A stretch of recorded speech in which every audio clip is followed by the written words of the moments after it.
Good evening and welcome to the Business Day. I'm Andrea Chisholm.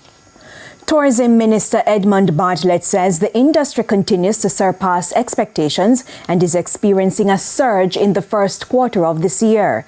He gave the update in the House this afternoon during the sectoral debates. And the first 3 months of 2024, we have already cleared 1.34 million visitors, earning $1.27 billion for Jamaica. And that represents, of course, 788,000 stopovers, or 7.4% increase. Cruise has come back, 554,560 cruisers, representing a 16.1% increase over the corresponding 3 months last year. For the financial year 2023-2024, gross tourism earnings are projected at $4.38 billion, a 9.6% increase over the last fiscal year. Stopover arrivals are estimated at 2.96 million, and cruise ship arrivals expected to reach 1.34 million.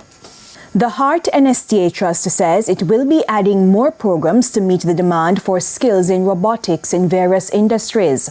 The Trust has invested millions of dollars in these offerings through the Heart College of Innovation and Technology in Montego Bay, St. James. Javon Keys reports.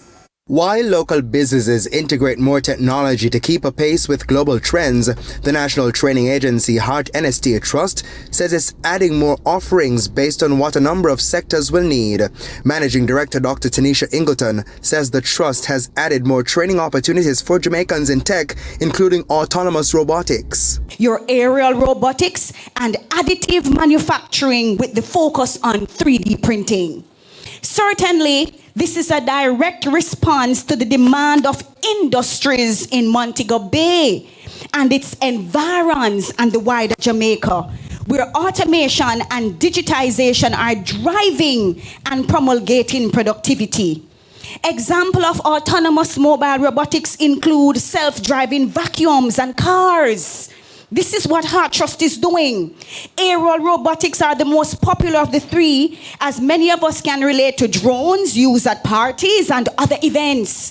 We are training individuals to manipulate these technologies. She says this shift presents financial benefits for businesses in the long run. While the initial investment in robotics technology can be significant, over time, it often leads to substantial cost savings through reduced labor cost, decreased waste, and improved resource allocation. And then there's the skill enhancement benefits. The integration of robotics necessitates upskilling and reskilling of the workforce to operate, maintain, and manage these advanced systems. Meanwhile, Minister responsible for skills, Dr. Dana Morris-Dixon, says information and communication technology, ICT, is more than a major field of innovation. It offers career paths that are resilient, lucrative, and especially when I talk to young people, lucrative meaning you can make enough money from it. And exciting.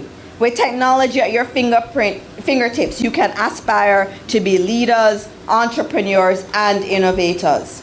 One of the reasons why the tech industry is so lucrative is because of the demand for talent.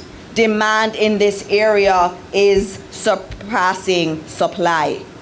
So for all of our young students who are here, understand that this is an area for the future. For the Business Day, I'm Javon Keys. The Jamaican dollar gained 3 cents against the U.S. currency at the close of trading on Tuesday. Trading ended with banks and cambios selling the American dollar for an average $156.92. The Canadian dollar is being sold for $115.54. $198.15 is the average value of the pound, while the euro is going for $171.52. And to the stock market now, the JSE index gained 1,606 points today, while the junior market increased by 36 points. Among the 50 winners, 138 Student Living VR Shares, Sagicor Select Funds Financial, The Lab, JFP, and One Great Studio. The 41 decliners include Jetcon Corporation, Berger Paints, Sagicor Select Funds, Manufacturing and Distribution, AMG Packaging and Paper Company, and Cygnus Credit Investments US dollar shares. 28 stocks closed the session selling at the same price they started trading. And that's it for the Business Day. I'm Andrea Chisholm. Good evening.